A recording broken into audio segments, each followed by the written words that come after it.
स्मृति आई तो ब्रह्मा के कान में जो शब्द आया तपः स्वाध्याय, तपबल कीन सम्मु संहार, तपबल रचय विधि संसार, तपः हमारी संस्कृति का सर्वाधिक श्रेष्ठ कोई वाक्य है तो वो तपः है। ये अन्य संस्कृतियों में नहीं है, ये अन्य सभ्यताओं में नहीं रहा है, नहीं, ये कहीं देखने को मिलता नहीं। आंतरिक संयम, सदाचार, व्रत, नियम, उपवास, दान नहीं मिलता है कहीं नहीं।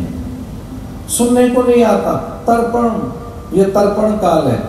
अर्पण, ये अर्पण का काल है। समर्पण कहीं सुनने को नहीं आता। शरणागति, अनन्य समर्पण, सर्वतो भावेन समर्पण, मयि आसक्त मना पार्थ, मयि अर्पित मनोबुद्धि, शुभाशुभ परित्यागी, सर्वारंभ परित्यागी नहीं मिलता। सुचिर दक्ष, सुचिता नहीं मिलता। अन्य संस्कृति में सुचिता, पवित्रता और त्याग, संयमशील, सदाचार अथवा तो तप का कोई संस्कार विचार है ही नहीं। सुचि ही हमारे यहाँ बहुत बड़ा है। हमारे यहाँ तो मुनि तप करने जाते रहे, हमारे यहाँ तो राजा चौथेपन में निकलते रहे तप करने के लिए। हमारे यहाँ तो विधिवत एक आश्रम है जिसको तप बताया गया। हमारे यहाँ तो भारत में एक आश्रम है जिसमें तप बताया गया। जानते हो उस आश्रम का नाम क्या है? मेरे साथ मिलकर बोलो, गृहस्थ आश्रम। गृहस्थ आश्रम का नाम है भाई। गृहस्थ, हाँ हो सकता है कि वो किसी भवन में रहता हो, बंगले में रहता हो, महल में रहता हो, साधन कम है तो छोटी सी कुटीर में रहता हो, पर गृहस्थ तो आश्रम है। उसे तब बताएगा, मर्यादाएं बताई गृहस्थ के लिए। और गृहस्थ की संतानों के लिए भी एक आश्रम है, ब्रह्मचर्य आश्रम। फिर ये और बताया गया गृहस्थ को कि अब जब संपन्न हो जाए आपका जीवन, सारे कर्तव्य पूरे हो जाए, कर्तव्यों का निर्वहन, दायित्वों की पूर्ति हो तो निकलना है तीसरे आश्रम में। उसका नाम है वानप्रस्थ आश्रम। पूछते रहना उन चौथे आश्रमियों से, चतुर्थ आश्रमी, हमारा नाम है चतुर्थ आश्रमी सन्यासी। उनसे पूछते रहना कि कैसे जीना है। लेकिन हाँ, जहां सन्यास एक आश्रम है वहां गृहस्थ भी एक आश्रम है। एक से वहां पैदा हुए। राम वहीं तो आएंगे, कृष्ण वहीं तो पैदा हुए। महापुरुष गृहस्थ आश्रम तपः।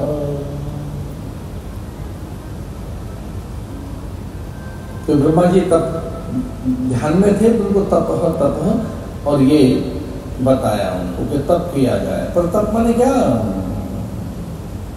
ये जानना कि मैं कौन हूं। तो कौन है सबसे बड़ा तपस्वी?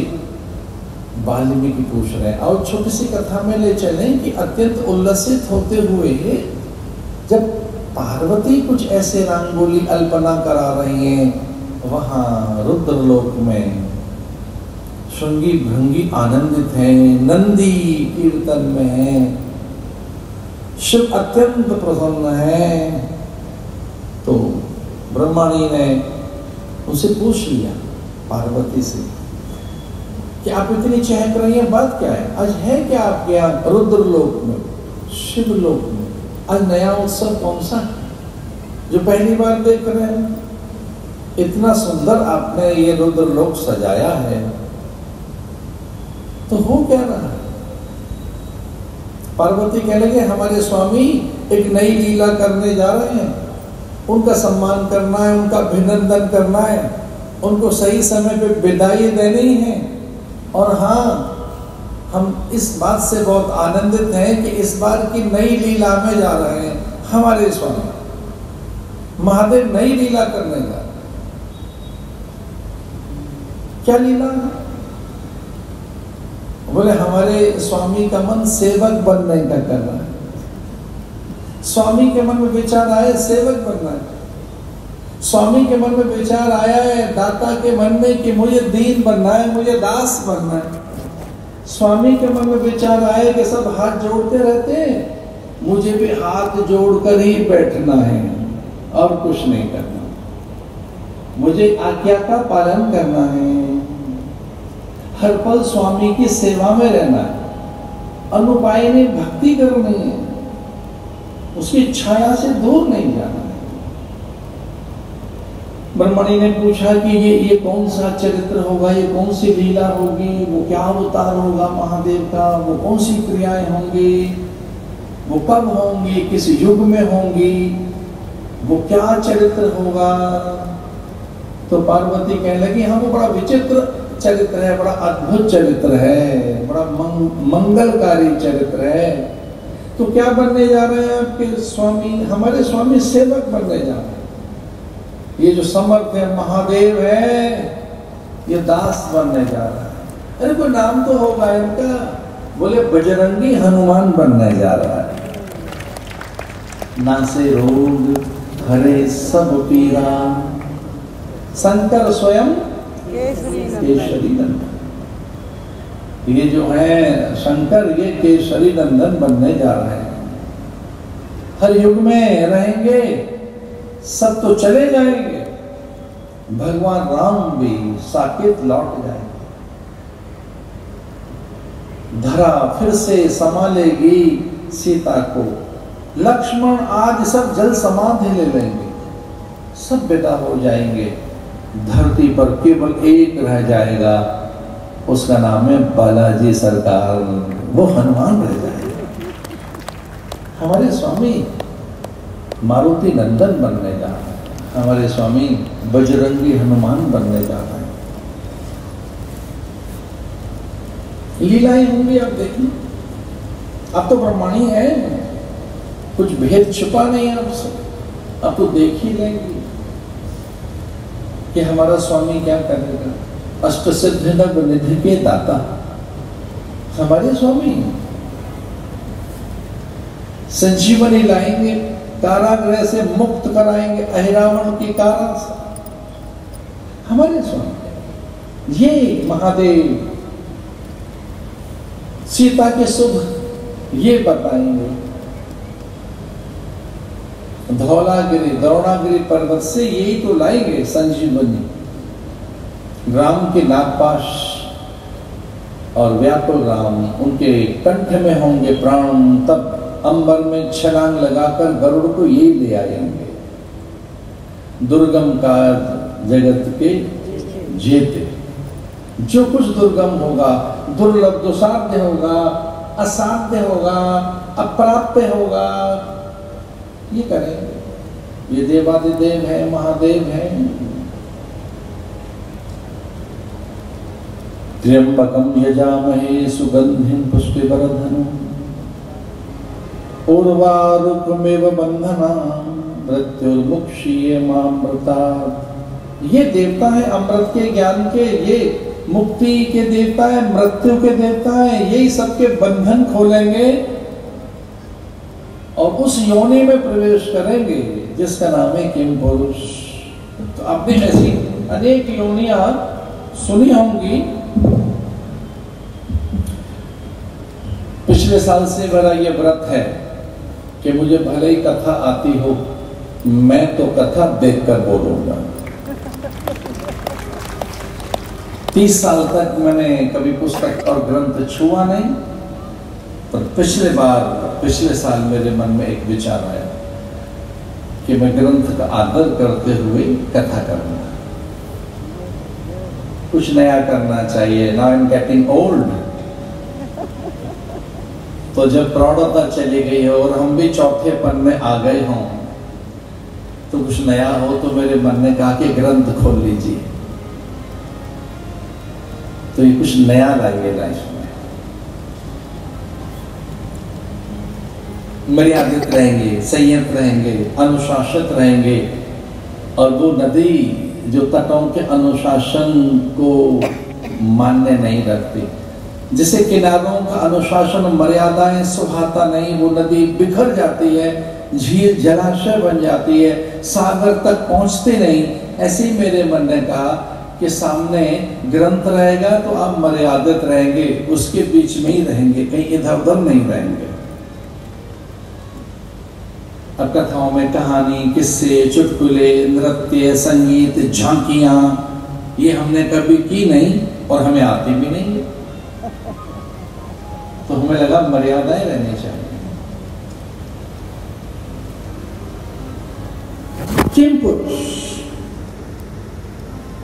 यक्ष, गंधर्व, किन्नर, देव, धनुज, मनुज, ये योनियां हैं, विद्याधर, अप्सराएं। एक योनि है किम पुरुष। तो पूछा था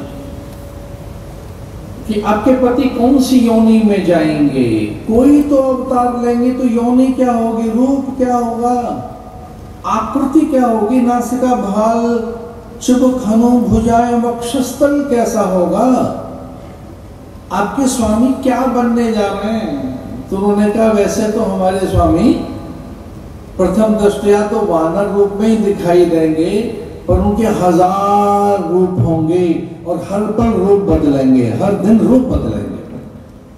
उसका नाम है किम पुरुष।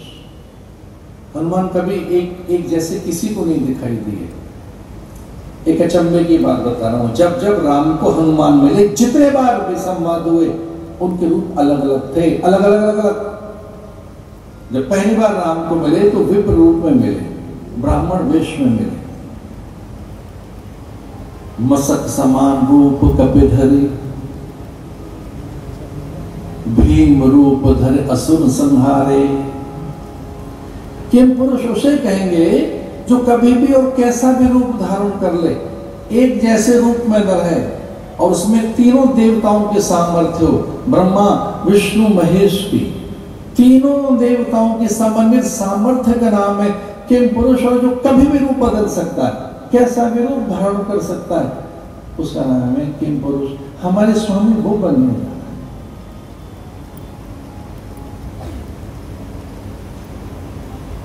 हैं। लौट आएंगे अत्यंत प्रसन्न होकर, अपने स्वामी के पास आई, चतुरानंद के पास, ब्रह्मा के पास, ब्रह्माणी। तो ब्रह्मा जी बहुत आनंद में थे, समाधि जैसे अभी उनकी खुली हो, कि समाधि में से निकले। आपने कभी ऐसे कोई महापुरुष देखे कि अभी समाधि उनकी खुली है, ध्यान उनका भी भंग हुआ है, उनके भी पूजा संपन्न हुई है, उनके अभिषेक अर्चना सेवा चर्या सपर्या की संपन्नता के बाद उनसे आपके संवाद हुए हों? आपने देखा है वो दृश्य? वो कितना आनंद से भरा दृश्य होता है, उसमें कैसी रस संपन्नता होती है। कभी ऐसा करना, इस दृश्य की लालसा में रहो। कभी एक अभिलाषा ये पाल के रखो कि कभी किसी महापुरुष की समाधि में से महात्मा निकला हो और मुझे दर्शन हो उसके। वैसा ये बहुत गहन समाधि आनंद में से निकले थे भी ब्रह्मा जी, और ब्रह्माणी उनके सामने है। और ब्रह्मा जी ने पूछा था कि बहुत एक ब्रह्म रसिक भी कर आई हैं आप, क्या सुनकर आई हैं आप? उन्होंने कहा महादेव हनुमान बनने जा रहे हैं, पर वैसा ही रसिक आपके पास मुझे दिखाई दे रहा है। कुछ नया संकल्प, एक नया विचार आपके भीतर पैदा हुआ मुझे दिखाई दे रहा है। आपके भीतर भी कुछ नयापन मैं देख रही हूं, तो बताएंगे नयापन क्या है? तो उन्होंने कहा अगर महादेव हनुमान बनकर जा रहे हैं तो हम फिर वाल्मीकि बनकर चले जाएंगे। और सच मानिए अगर वाल्मीकि न होते तो कथा कौन लिखता, और कथा न लिखी होती तो इस राम नाम को कौन सुनता। इतना ही नहीं है, ब्रह्माणी तो भीतर से कुरेदने लगी कि केवल आप वाल्मीकि बनकर केवल रामायण लिखने तो नहीं जा रहे, बात तो कुछ और होगी।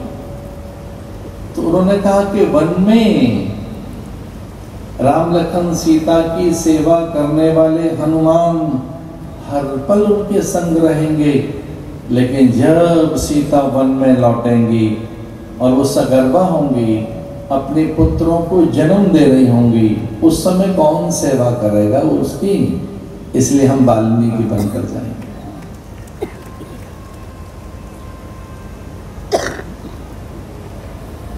तेने ब्रह्मवादि कवये मुह्यन्ते यत सूरयः।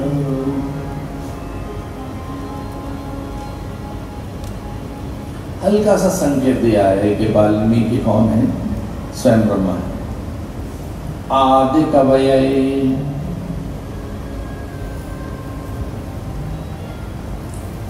इसलिए उनको लांछित न करें ऐसे वैसे थे।